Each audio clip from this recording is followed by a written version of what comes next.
خون ہے وہ ارزاں ہو جاتا ہے. نفرتیں بڑھ رہی ہیں, لوگوں کے اندر دوریاں پڑ رہی ہیں, ایک دوسرے کی شک کی نگاہ سے لوگ دیکھتے ہیں. آج کل سفر کرنا, عام حالات میں ادھر گھومنا مشکل ہو رہا ہے. کیوں؟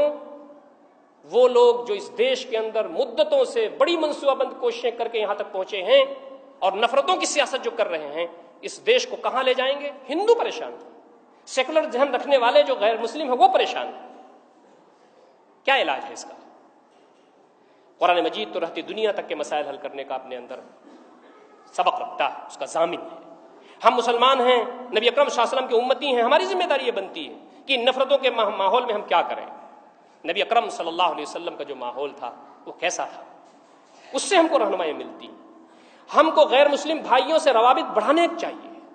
غیر مسلموں کے ذہنوں میں جو شکوک و شبہات ہیں, جو غلط فہمیاں ہیں, جو پروپیگنڈے ہیں, جو افواہیں ہیں, ملاقاتوں سے وہ صاف ہوں گی. مس انڈرسٹینڈنگز, غلط فہمیاں ملاقاتوں سے صاف ہوتی ہیں, بات کرنے سے صاف ہوتی. اور سب سے بڑی بات جو قرآن مجید نے کہی ہے وہ یہ کہ ہم ان کے کام آئیں. ہم برائی کا جواب بھلائی سے دیں, ہم برائی کا جواب اچھائی سے دیں. اگر وہ ہمارے لیے بد دعائیں دیتے ہیں تو ہم ان کے لیے دعا کریں, اگر وہ ہمارے راستے میں کانٹے ڈالتے ہیں تو ہم ان کے راستے میں پھول ڈالیں. یہ جملے تو بڑے اچھے ہیں, لیکن اس پر عمل کرنا کوئی معمولی کام ہے؟ نبی اکرم صلی اللہ علیہ وسلم کو لوگ گالیاں دیتے تھے, برا بھلا کہتے تھے, آپ صلی اللہ علیہ وسلم کو لوگ پتھر مارتے تھے, اور آپ صلی اللہ علیہ وسلم کے ہاتھ دعاؤں کے لیے اٹھ جاتے تھے.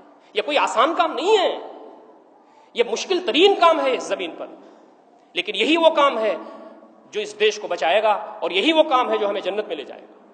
تو فرمایا کہ یہ کام بڑے ہی جنگی پیمانے پر کرنے کی ضرورت ہے. مسلمانوں کو زیادہ سے زیادہ غیر مسلموں سے ملنے اور ان کے ذہن جو مسموم ہو رہے ہیں ان ذہنوں کو صاف کرنے کی ضرورت ہے. یہ کام جتنے ہی بڑے پیمانے پر کیا جائے گا اتنے ہی بہتر ہوگا. آج کوشش اس بات کی ہو رہی ہے کہ غیر مسلم جو سیکولر ذہن کے رکھنے والے لوگ ہیں, جو اس آئیڈیالوجی کے, اس نظریے کے خلاف ہیں, جو یہاں پر پیار اور محبت کے ساتھ رہنا اور جینا چاہتے ہیں, ان کو لے کر کے اس دیش میں امن پھیلانے کی ضرورت ہے. اس دیش میں اللہ تعالیٰ کے پیغام کو عام کرنے کی ضرورت ہے. مغربی یو پی کا واقعہ ہے. ایک گاؤں تھا, اس میں لوگ مسجد نہیں بننے دیتے تھے. گاؤں میں مسلمان کم تھے, غیر مسلم زیادہ تھے. یہ بہت زمانے کی بات نہیں ہے. ایک دور حیثیت والے مسلمان تھے, مولوی صاحب تھے. لوگ ان کے پاس گئے اور کہا کہ آ کر کے ہمارے پردھان جی کو سمجھا دیجئے جو غیر مسلم ہیں, مسجد نہیں بنانے دیتے. ہماری زمین ہے, ہماری جائیداد ہے, اس پر ہم نماز پڑھنا چاہتے ہیں, وہ کہتے ہیں مسجد نہیں بنانے. انہوں نے کہا ہم آئیں گے. وہ وہاں پہنچے. مظفر نگر سے بس گاؤں میں جاتی تھی. مظفر نگر کی اس بس میں وہ بیٹھے. صاحب اٹھے, انہوں نے کہا بیٹی یہاں بیٹھے. انہوں نے کہا نہیں چچا آپ بیٹھے. کہا نا تو بیٹھ, میں تو کیسے بھی چلا جاؤں گا, تیرے ساتھ بچہ ہے. بس رکی گاؤں پر, لوگ اترنے لگے.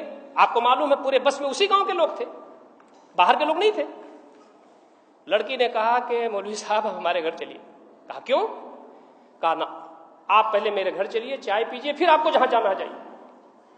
لڑکی کا اصرار اتنا ہوا کہ وہ مولوی صاحب گھر گئے, اس کے گھر گئے. اندر وہ گئی, باپ گھر میں موجود تھا. جلدی سے چائے جو کچھ بھی تھا وہ لائی. باپ نے پوچھا کیا معاملہ ہے, کس مولوی صاحب کو تم لے آئے؟ وہ باپ اصلاً وہ گھر پردھانی جی کا تھا. لڑکی نے بتایا کہ پوری بس بھری ہوئی تھی اور انہوں نے مجھے سیٹ دی. میرے گاؤں میں فلاں صاحب بھی تھے, فلاں صاحب بھی تھے, فلاں صاحب بھی تھے, جو آپ کے یہاں بیٹھ کے آ کے گھر پہ آپ کے بیٹھتے ہیں, چائے پیتے ہیں, وہ سب بھی تھے اس میں. کسی نے مجھے جگہ نہیں دی, یہ مولانا صاحب نے جگہ دی. کہا ٹھیک ہے. باہر نکلے تو انہوں نے کہا مولوی صاحب کیا معاملہ ہے؟ کہا کہ آپ کے گاؤں میں سنا ہے کچھ مسلمان مسجد بنانا چاہتے ہیں اور یہاں کے پردھان جی اس کو روکتے ہیں, تو آپ جواب سنیے. اس آدمی نے کہا کہ مولانا صاحب آپ واپس جائیے, مسجد میں بنوا دوں گا, میں پردھان ہوں گا. وَلَا تَسْتَوِي الْحَسَنَةُ وَلَا السَّيِّئَةُ, برائی اور بھلائی برابر نہیں ہو سکتی. ادفع باللتی ہی احسن, جو بھلائی ہے اس سے دفاع کرو برائی کا. فَإِذَا الَّذِي بَيْنَكَ وَبَيْنَهُ عَدَاوَةٌ كَأَنَّهُ وَلِيٌّ حَمِيمٌ, تو دیکھو گے اس کے نتیجے میں تمہارے اور اس کے درمیان جو دشمنی ہے وہ جگری دوستی میں بدل جائے گی. یہ کرنے کے لیے کون تیار ہے ہم میں سے؟ ہندوستان کی زمین بہت ہی نرم ہے, بہت زیادہ اپریشیبل ہے. آپ کو سن کر کے حیرت ہوگی, ہندو مذہب پر تنقیدیں کی جاتی ہیں کبھی کبھی. غیر مسلموں کی جب سبھائیں ہوتی ہیں اس میں اسلام کا تعارف کیا جاتا ہے تو غیر مسلم مذہب پر تنقید بھی کی جاتی ہے اچھے الفاظ میں. وہ برا نہیں مانتے, وہ کہتے ہیں بالکل آپ صحیح کہہ رہے ہیں. اور آپ یہ لے کے کیوں بیٹھے تھے, پہلے سے کیوں نہیں بتایا آپ نے؟ اور پھر دوبارہ آپ کا اجتماع کب ہوگا, آپ کی باتیں کیا ہوگی. زمانہ بڑے غور سے سن رہا تھا, ہم ہی سو گئے داستاں کہتے کہتے.